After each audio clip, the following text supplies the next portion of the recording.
addu'a Allah kai mata rahama ya Allah ka sa wacin muharakin Allah ya ce gabarin ta albarkacin wannan wata ya Allah ربنا أتنا في الدنيا حسنة وفي الآخرة حسنة وقنا عذاب النار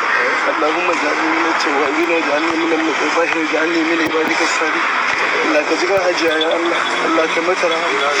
Allah ka haske kabarin Allah waɗanda suka riga mu gidan gaskiya tun daga zamanin Annabi Adamu zuwa yanzu Allah ka musu rahama Allah gafarta musu Allah ka ramshe su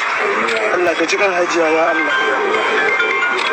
ربنا آتنا في الدنيا حسنة وفي الآخرة حسنة وقنا عذاب النار سبحان ربك رب العزة عما يصفون والسلام على المرسلين والحمد لله رب العالمين.